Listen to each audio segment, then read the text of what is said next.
네, 시대의 소망 23장, 천국이 가까웠느니라. 예수님께서 오시기 전에 침례 요한이 예수님의 오시는 길을 예비할 때 침례 요한이 외쳤던 기별은 회개하라 천국이 가까웠느니라 였습니다.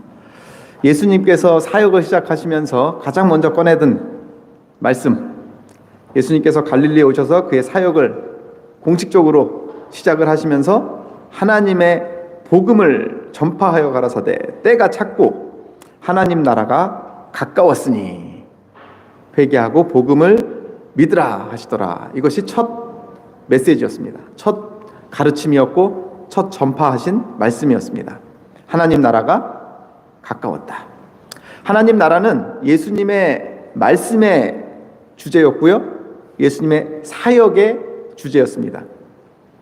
예수님께서 말씀하신 설교나 예수님께서 실제로 행하신 그의 사역들을 한번 살펴보십시오. 많은 예화들이 천국은 마치, 천국은으로 시작을 합니다.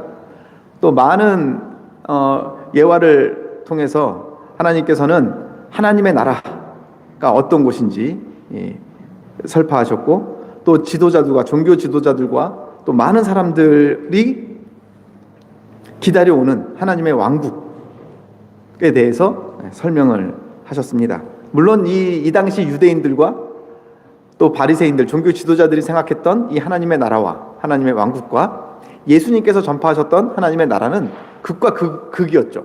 완벽하게 다른 의미를 지닌 것이었지만, 예수님께서는 그분의 사역의 시작부터 사역의 마지막까지, 그리고 지금까지 예수님의 사명 진술은 바로 하나님의 나라를 전하는 것이었습니다. 하나님의 나라가 가까웠다. 즉, 우리로 따지면 재림을 기다리고 있는 우리에게 직설적으로 다시 얘기하자면 재림이 가까웠다 라고 우리가 이 말씀을 들어도 되는 것이죠. 자, 재림이 가까웠으니 회개하고 복음을 믿으라. 그런데 이 말씀이 그냥 예수님께서 이게 내 생각이야 이렇게 말씀하신 게 아니라, 그리스도의 가르침의 요지는 곧 때가 찼고 하나님 나라가 가까웠으니 회개하고 복음을 믿으라는 것이었는데, 이와 같이 구주께서 친히 전하신 복음 기별은 예언에 기초되어 있었다라고 얘기합니다. 여기서 말하는 이 예언은 예언서를 이야기합니다.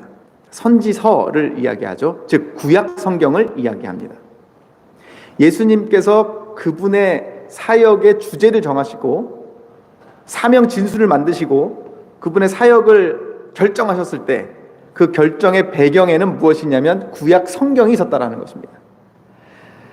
즉 하나님께서는 예고 없이, 우리에게 알려주심 없이 그분의 일을 하지 않으신다라는 것을 보여주고 계시는 것이죠. 수요일날 그 뮤지컬을 보러 갔습니다. 저 펜실베니아 주에 사이트 앤 사운드라는 그 극장이 있습니다. 기독교 교단에서 운영하는 극장이에요. 독립극장입니다. 그냥 밭에 주변에 아무것도 없는데 그냥 들판에 큰 극장이 하나가 딱 세워져 있어요. 그리고 거기서는 일요일만 빼고 연중 무휴로 계속 하루에 2번씩 뮤지컬 공연을 합니다. 1년에 한 주제를 가지고 공연을 해요. 올해는 노아를 주제로 지금 공연을 하고 있습니다. 작년에는 다니엘을 주제로 공연을 했습니다. 기회가 되면 또 우리 교우님들도 한번 함께 가서 그 뮤지컬을 보고 오면 정말 좋을 것 같은데, 이 노아라는 뮤지컬을 보면서 또 이번 주에 묵상하는 이 말씀을 보면서 이 진짜 하나님께서는 예고하지 않으시고 알리지 않으시고 그의 일을 이루시는 법이 없구나라는 것을 다시 한번 느끼게 됩니다. 이 노아의 때도 마찬가지였죠. 예수님도 이 마지막 때를 노아의 때와 같다라고 이렇게 말씀을 하셨는데, 노아가 방주를 짓는 데 들어간 시간은 120년이었습니다.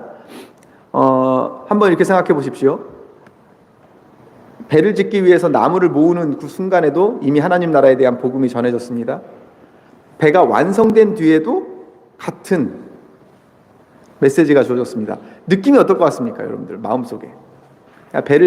아예 배가 지어지지 않은 상태에서, 자, 지금 이 방주를 지어야 되니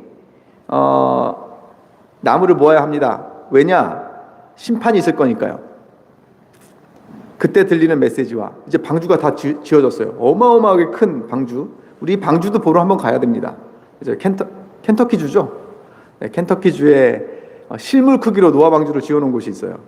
이 노아 방주도 한번 저희가 보러 가야 되긴 하는데 어마어마하게 큽니다. 그 방주가 딱 앞에 지어져, 그 당시에 그 방주가 언덕 위에 딱 지어져 있을 때 하나님 나라가 가까웠으니 방주에 타십시오. 느낌이 어땠을까요? 어땠었을 것 같아요? 느낌이 달랐다면 한 명이라도 탔을 것 같아요. 근데 아마 더 미쳤다고 했을 것 같습니다. 처음에 나무 모으기 전까지만 해도 야, 심판이 있을 거니까 빨리 방주를 만들어야 돼 까지는 뭐 그런가? 근데 실제로 방주를 만들었어요. 완전 미친 짓이죠. 정상인이 할 수 없는 일이죠. 자, 빨리 타세요. 말도 안 되는, 오히려 준비가 완벽하게 됐지만 사람들의 마음은 더 완벽하게 닫혀 있었다라는 것을 볼 수가 있는 것이죠. 이 시대에도 마찬가지이죠. 예수님께서는 끊임없이 구약 성경과 신약 성경을 통해서 예수님의 재림에 대해서 외치고 있습니다. 하나님의 나라에 대해서 외치고 있습니다. 제정신이 아니다라고 이야기하죠. 성경에서 이야기하는 방주의 구체적인 그림들이 다 완성됐습니다. 지금 성경에서 이야기하는 이 마지막 때에 대한 모든 예언이 다 이루어졌어요. 이제 방주가 완성이 됐습니다. 구체적으로 우리는 마지막 때에 대해서 이야기할 수 있습니다. 전쟁이 잦아지고 자연재해가 잦아지고 사람과 사람들 사이에 미움이 극에 달하고 종교와 종교가 싸우고 가족과 가족이 싸우고 모든 관계가 파괴되고 이제까지 우리가 살아왔던 어떤 시대의 혼란보다 더 큰 혼란이 지금 우리 앞에 놓여져 있죠. 성경에 이야기하는 모든 그림들이 방주가 완벽하게 준비가 되어 있습니다. 지금 하나님 나라가 가까웠다라고 전파하는 것이 초대교회, 아직 이런 마지막 때의 그림이 시작되는 그 초대교회에서 전하는, 예수님께서 전하는 하나님의 나라가 가까웠다라는 것과 어느 게 더 유리할 것 같습니까? 네, 그때는 노아가 이제 자, 우리 방주 만들어야 되니까 나무 모읍시다. 회개하세요. 지금은 방주를 다 지었습니다. 자, 이제 문으로 들어오세요. 어떤 차이가 있냐면요. 그때는 120년 전에는 그냥 맹목적으로 또는 가상으로 뭐 그때 가서 뭐 생각해보고 방주 타면 되겠다. 이런 여지가 남아있잖아요. 근데 방주가 다 지어지고 문이 딱 열려있고 저 안으로 들어가면 못 나올 수도 있고 뭐 완전 미친 사람이 될 수도 있고 또 내가 내 인생에 다 쌓아 올렸던 모든 걸 다 포기하고 들어가야 되는데 더 힘들어지는 것입니다.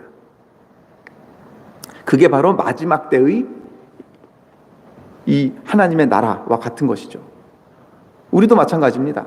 쌓아 올린 게 많고 내가 해놓은 게 많고 남겨놓은 게 많고 두고 가기 아쉬운 게 너무 많기 때문에 더더욱 완성된 마지막 때에 이 방주에 들어간다라는 것은 더더욱 힘든 일이 될 것입니다. 그래서 마지막 때의 준비는 언제부터 해야 되냐면 사실은 방주가 지어지기 전부터 해야 하는 것입니다. 나무를 모을 때부터, 그때부터 이 하나님의 나라에 대한 준비를 해야 실제 하나님의 나라가 내 앞에 이르렀을 때 우리는 그 하나님 나라에 들어갈 수 있는 것입니다. 이 부분에 대해서는 또 후반부에 다시 한번 또 설명드리겠습니다. 이 예언 부분에 있어서는 우리 재림교회만 유일하게 해석을 가지고 있기 때문에 제가 잠시 이 해석은 설명을 드리겠습니다. 예수님께서 하나님의 나라가 가까웠다라고 말씀을 하신, 확신에 차서 말씀하신 이유는 다니엘서에 이미 예언이 되어 있기 때문입니다. 다니엘서 9장 24절에 내 백성과 내 거룩한 성을 위하여 72레로, 72레, 이 이레라는 것은 위기입니다. 위기고요. 한 주를 이야기합니다. 그래서 70주로 기한을 정하였나니 허물이 마치며 죄가 끝나며 죄악이 영속되며 영원한 의가 드러나며 이상과 예언이 응하며 또 지극히 거룩한 자가 기름 부음을 받으리라. 메시아가 탄생할 것이라는 이야기입니다. 즉 예루살렘을 위해서, 이스라엘을 위해서 70일의 기한을 정했다고 합니다. 이 기한이 끝나는 날 메시아가 탄생한다는 것이죠. 그러므로 너희는 깨달아 알지니라, 천사 가브리엘이 지금 다니엘에게 전해주는 것입니다. 예루살렘을 중건하라라는 명령이 날 때부터, 예루살렘을 중건하라라는 명령이 날 때부터 기름 부음 받은 자, 곧 왕이 일어날 때까지, 즉 메시아가 이 땅에 올 때까지 7일에와 60일에, 곧 69일에, 69일이니까 아까 70일에 70주에서 한 주가 빠지죠. 70주에서 한 주가 빠진 그때에 메시아가 나타날 거래요. 정확하게 또 계산까지 해주셨습니다. 483년. 70주 하면은 며칠이죠? 490일이죠. 490일. 근데 성경에 민수기와 에스겔에 보면 예언은 하루가 1년이다 라고 해서 1일 1년 법칙, 연일 법칙이라 그래서 예언을 해석할 때는 1일을 1년으로 이렇게 해석을 하는 법을 우리에게 가르쳐 주셨습니다. 그래서 70주 하면은 7, 7에 49, 490년인데 490년에서 일주일을 뺍니다. 그때 메시아가 탄생할 거래요. 그러니까 490년에서 7을 빼니까 483년이 되죠. 그러면 예루살렘을 중건하라는 명령이 몇 년도에 일어났는지 우리가 역사적으로 살펴보면 그 이후로 483년, 즉 490년에서 7년을 뺀 483년에 메시아가 이 땅에 오신다라고 다니엘서에 명확하게 예언이 되어 있는 것입니다. 그리고 그 기간의 가산점은 예루살렘을 중건하라는 영이 날 때부터잖아요. 근데 역사에서 보면은 아닥사스다 황제가 칙령으로 예루살렘 중건령을 내린 때가 기원전 457년입니다. 기원전 457년. 기원전 457년에 이 중건령이 발생을 했으니까 이때부터 483년, 즉 69주 7을 곱해서 483년을 더하면은 27년, 서기 27년 가을이 됩니다. 자, 서기 27년, AD 27년이면 언제죠? 예수님께서 공생애를 시작하시던 바로 그 해이죠. 침례를 받으시던 바로 그 해이죠. 메시아가 탄생하던 바로 그 해가 되는 것입니다. 명확하게 다니엘서를 통해서 하나님께서는 메시아의 오심, 즉 이 땅에 하나님의 나라가 이루는 사실을 예언해 주셨고, 예수님께서는 이 예언을 기반으로 그분의 복음을 전파하셨다라는 것입니다. 여기서 이제 저희가 잘 아는 2300년의 예언도 또 등장합니다. 그래서 이 2300년의 예언의 시작점을 같은 시간에 두고 이 2300년, 즉 457년, BC 457년에서 2300년을 쭉 더하면 1844년이 돼요. 처음에는 1843년으로 계산을 했죠. 1843년으로 계산을 했다가 예수님이 안 오시는 거예요. 1843년에 그 2300년의 예언이 끝나고 분명히 예수님이 오셔야 되는데, 알고 봤더니 이 BC에서 AD로 바뀔 때 1이 두 번 있잖아요. 이거를 안 더한 거예요. 그래서 우리가 계산을 그때 잘못했네. 그때 마지막 1년이 있고 BC 1년이 있고 AD 1년이 있으니까 1을 더 더해야 되는구나. 그래서 1844년 가을 10월 22일에 예수님이 오실 거야 라고 확신을 가지고 기다렸는데 예수님이 안 오시죠. 이게 그 미국의 역사책에 기록될 정도로 어마어마한 사건으로 기록이 됩니다. 그날의 사건이. 그 실망 속에서 여전히 이 진리를 찾고 이 예언을 올바로 해석하기 위해서 노력하던 소수의 무리가 이 예언의 해석을 마무리하면서 생긴 교회가 바로 우리 재림교회입니다. 그래서 1844년도에 대실망을 경험하고 우리 교회가 조직된 것은 1863년이죠. 그 후로부터 한 20년 정도, 한 20년 정도 흐른 후에 우리 교회가 조직이 되게 됩니다. 근데 이렇게 명확하게 연도까지 정확하게 돼 있죠. 여기서부터 더 놀랄 예언이 또 등장합니다. 자, 그 마지막 7년이 빠졌잖아요. 이스라엘을 위해서 70주를 주겠다고 했는데 그 70주에서 한 주 뺀 그 해에 메시아가 탄생하겠다라고 했으니까 이 한 주에 대한 내용이 빠져 있잖아요. 마지막 한 주. 근데 이 마지막 한 주에 대한 설명이 이어집니다. 그가 장차 많은 사람들로 더불어 한 일에 한 주 7년 동안의 언약을 굳게 정하겠다. 그런데 그 7년의 절반, 그가 그 주의 절반에 제사와 예물을 금지할 것이라고 예언을 합니다. 자, 일주일이 7년이니까요. 일주일의 절반이면은 뭐죠? 3.5죠. 그러면 3.5년이 되죠. 그럼 예수님께서 메시아로 선택을 받으시고 우리가 공생애를 얼마 동안 하셨다고 알고 계시죠? 3년 반 공생애를 하셨다라고. 이거는 뭐 공통적 해석입니다. 우리 재림표에만 3년 반 하셨다가 아니라 이거는 모든 하나님을 믿는 성경을 해석하는 대부분의 모두가 다 해석하는 기간입니다. 예수님의 공생애 6월절을 4번 보내신 예수님의 공생애 3년 반. 그러면 그 3년 반에 제사와 예물을 금지할 것이라고 돼 있죠. 자, 예수님께서 십자가에 돌아가시던 그때 어떤 일이 벌어지죠? 예루살렘 성전에 휘장이 찢어지면서 지성소가 공개가 되죠. 그러면서 그때부터 이 성전의 모든 역할이 멈추게 됩니다. 자, 제사와 예물이 금해지는 일이 일어나죠. 이미 다니엘서에서 예수님께서 언제 그의 공생애를 시작할 것과 언제 그가 십자가에 돌아가셔서 이 사역을 마무리할지에 대한 분명한 언급이 있는 것입니다. 그래서 이 마지막 7년, 이 이스라엘을 위해서 정해졌다라 그랬잖아요. 이 70주가 이스라엘을 위해서 정해졌다라는 의미를 우리가 알기 위해서는, 자, 이스라엘을 위해서 정해진 70년 마지막 1주 7년, 그 중에 절반은 예수님의 시간, 그리고 예수님께서 십자가에 달려 돌아가신 이후에 그 다음 3년 반은 누구의 시간이었냐면 예수님의 제자들의 시간이었습니다. 그래서 예수님의 제자들이 이 3년 반 동안 목숨을 걸고 복음을 전파해서 초대 교회가 생기죠. 그 초대 교회가 지금 우리 교회까지 이어지는 겁니다. 그렇죠? 그러면 이 3년 반 후에 무슨 일이 일어났을까요? 이스라엘을 위한 이 70년이 꽉 차는 AD 34년에 무슨 일이 일어났을까요? 이때 스데반이 순교를 합니다.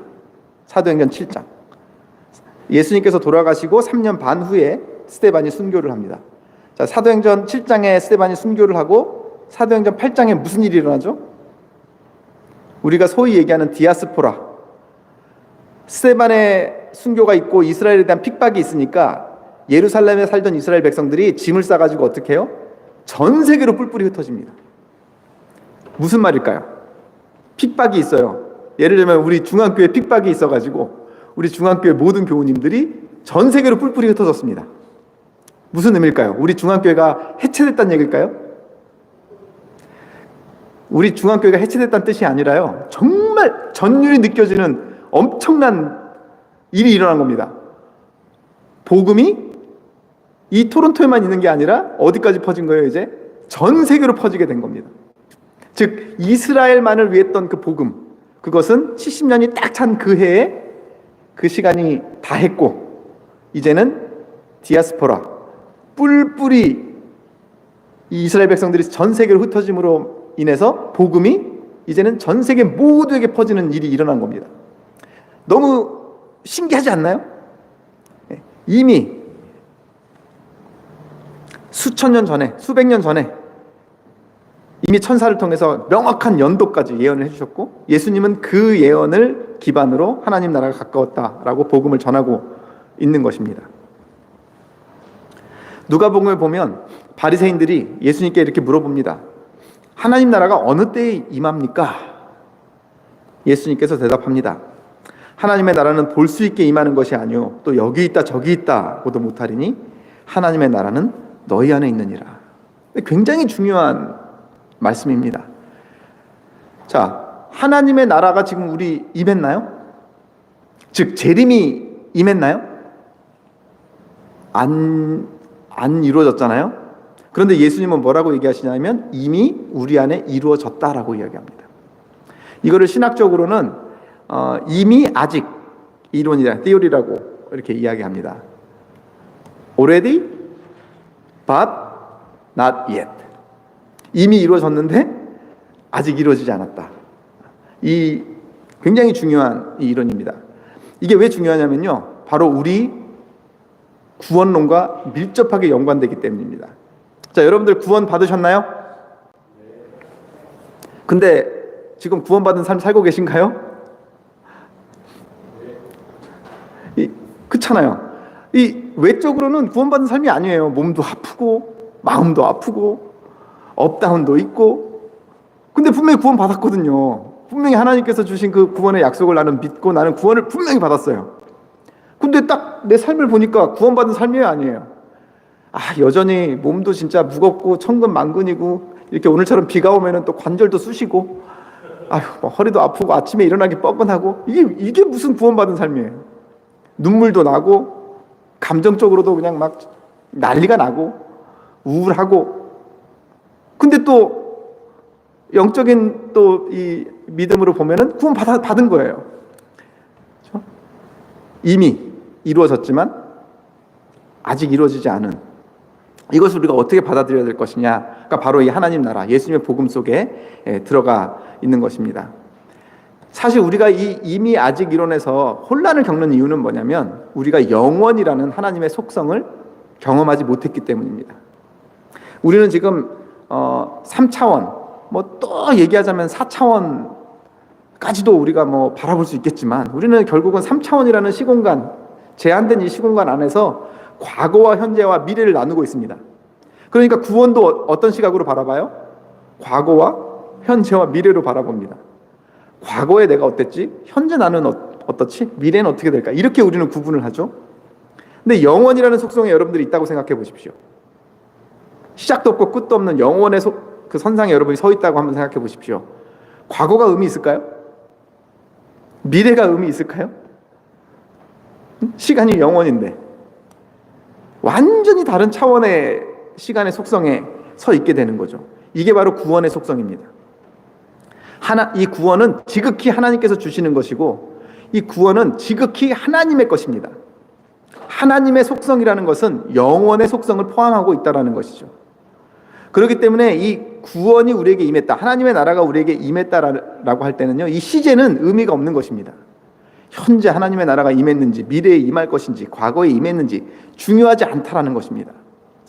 지금 내가 내 마음속으로 그 하나님의 마음을 받아들이는 순간 이미 그 하나님의 나라는 내 안에서 이루어졌다라는 것입니다. 그게 하나님의 속성이고 그게 하나님의 품성이기 때문입니다. 그래서 하나님께서는 우리 신앙에 필요한 것을 믿음이라고 이야기합니다. 다른 게 아니라는 거예요. 믿음이 필요하다라는 거죠. 어떤 믿음이요? 그 영원이라는 속성을 가진 그 하나님의 능력, 그 창조의 능력을 붙잡을 수 있는 믿음을 우리에게 요구하시는 거예요. 영원이라는 속성을 가지신 하나님의 그 품성, 하나님의 약속을 붙잡을 수 있는 믿음이 우리에게 필요하다라는 것입니다. 그 믿음이 어떻게 나타나냐면요, 그 믿음, 우리가 그 하나님을 믿는 믿음을 우리가 가졌을 때 그 믿음이 어떻게 나타나냐면, 방주의 문 앞에 딱 섰을 때, 노아 방주의 문 앞에 딱 섰을 때, 자, 저 방주에 들어가면 하나님의 나라래요. 근데 뒤를 딱 돌아봤더니 내 추억들이 쫙 남아 있습니다. 지금까지 내가 이루었던 수많은 것들, 관계, 사람들, 물질적인 것들, 너무나 많은 것들이 뒤에 남아 있고 그게 손에 잡힙니다. 방주로 들어가면 영원이라는 속성이지만 경험해 보지 못한 겁니다. 우리는 경험해 본 것에 쏠리게 돼 있죠. 놓지를 못합니다. 방주에 왜 안 들어갔을까? 우리는 궁금해할 수 있지만 충분히 이해하고도 남을 것이죠. 아니, 오늘날 우리의 삶입니다.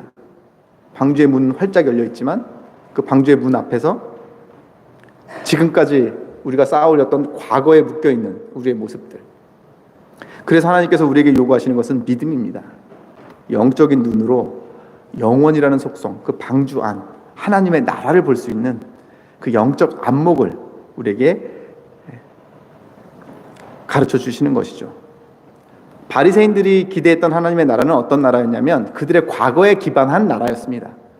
우리가 지금 뭐예요? 과거와 현재에 기반한 나라죠. 지금 현재 우리가 로마의 속국에서 이렇게 고생하고 있으니 앞으로는 언제 우리가 독립된 국가로서 주권을 행사할 수 있는 하나님의 나라가 만들어집니까? 라는 질문이었죠. 예수님의 대답은 영적인 대답입니다. 과거에 얽매일 필요도 없고 현재에 얽매일 필요도 없고 미래에 있을 나라를 믿으면 이미 그 나라가 내 마음속에 임했다라는 것을 이야기합니다. 우리의 구원을 이야기합니다. 과거에 얽매일 필요 없습니다.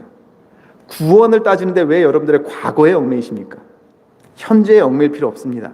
하나님이, 영원의 속성을 가진 하나님이 여러분들에게 구원을 주셨다라고 말씀하시는데 왜 현재의 삶에 얽매이십니까? 하나님께서 우리에게 허락하신 영원의 속성에서 주시는 하나님의 품성에 속성이 들어있는 그 구원을 여러분들에게 주셨다고 하는데, 그게 여러분들 마음에 지금 임했다라고 하는데, 그것을 신뢰하고 그것을 믿으시면 되는 것입니다. 그리고 그 방주 안으로, 하나님의 나라의 안으로 걸어 들어가시면 되는 것입니다. 그러면 하나님께서 약속하신 그 희년의 약속 있죠? 예수님의 사역, 하나님의 나라를 구체적으로 설명한, 종된 자에게 자유를, 젊은 자에게 뛸 수 있는 다리를, 병자들에게 나음을, 묶인 자에게 자유를, 바로 하나님의 나라를 선포하신 그 예수님의 사역 진술이, 사명 진술이 바로 그렇게 묶인 자들을 자유롭게 하고 아픈 자들을 낫게 하고 마음속에 큰 괴로움이 있고 슬픔이 있는 자들에게는 기쁨을 선사하는 그런 실제적인 희년의 약속들, 예수님의 사역으로 그것이 이루어지는 것입니다. 여러분들 진심으로 여러분들을 구원하신 그 하나님의 마음, 그 은혜, 그 희생을 진심으로 믿게 되시기 바랍니다. 여러분들 마음속으로 진심으로 그 예수님의 선물, 그 구원을 믿으시게 되면 그 구원이 이미 어떻게 된다고요? 여러분들의 마음속에, 여러분들의 삶 속에 이루어진다라는 것입니다. 미래형이 아닙니다. 과거형도 아닙니다. 이미 이루어져 있다라는 것입니다. 그러면 여러분들은 이미 아직 이루어지지 않은 이 시공간에서, 아직 구원의 그 결과가 나타나지 않은 이 아직 이루어지지 않은 이 시공간에서 우리는 이미 뭐를 경험할 수 있는 거예요? 구원과 하나님의 나라를 경험할 수 있게 된다는 것입니다. 그것이 왜 모든 복음의 중심에 믿음이 필요하다라는 것입니다. 아직 이루어지지 않았지만 우리는 이미 경험할 수 있고 이미 볼 수 있고 이미 그 안에서 살아갈 수 있는 유일한 방법, 그것은 믿음이다라는 것입니다. 성령님께 이 믿음을 구하시기 바랍니다. 여러분들 마음속에 영원의 속성을 가지신, 오직 여러분들만을 사랑하시고 오직 여러분들만을 위해서 주시는 그 하나님의 선물, 그 하나님의 약속을 굳게 여러분들 마음속에 믿으셔서 아직 이루어지지 않은 상황에서 이미 그 구원의 축복, 하나님의 나라를 경험하시는 우리 모든 중앙교회 교인들 되시기를 진심으로 바라면서 오늘 말씀을 마치도록 하겠습니다. 기도하시겠습니다. 하나님 아버지, 하나님께서는 항상 미리 알려주지 않고는 어떠한 일도 하시지 않으셨습니다. 그리고 오늘 말씀을 통해서 우리가 믿음으로 아직 이루어지지 않은 그 나라에서 하나님의 나라를 먼저 경험할 수 있다라고 약속해 주셨습니다. 하나님, 우리가 이 말씀을 신뢰하고 굳게 믿을 수 있는 그 믿음 가질 수 있도록 오늘 성령님을 우리에게 보내주시옵소서. 성령님께서 우리 모든 중앙교회 교우님들 마음속에 거하셔서 어디를 둘러봐도 찾아볼 수 없는 아직 이루어지지 않은 하나님의 왕국이지만 믿음의 눈으로 우리가 그 하나님의 왕국을 바라보고 그것을 우리 마음속에 굳게 받아들이는, 그래서 하나님께서 우리에게 주시는 그 구원이 오직 나의 것이 되는 경험하는 우리 교우님 될 수 있도록 인도하여 주시고 또 축복하여 주시옵소서. 예수님께서 이 일을 위해서 이미 희생하셨고 예수님께서는 이 일을 위해서 그분의 모든 것을 포기하시고 우리와 같은 사람이 되셨습니다. 하나님, 우리가 그 희생을 받아들일 수 있도록 해주시고 그로 인해서 우리의 과거를 보는 것이 아니라 그 예수님의 희생을 통해서 우리에게 주신 그 하나님의 은혜를 바라보는 믿음의 눈을 허락하여 주셔서 우리 오늘 이미 이루어진 하나님의 나라 속에 들어가서 정말 행복하고 모든 것이 해결된 하늘나라의 경험을 할 수 있도록 축복하여 주시옵소서. 예수님의 이름으로 간절히 기도합니다.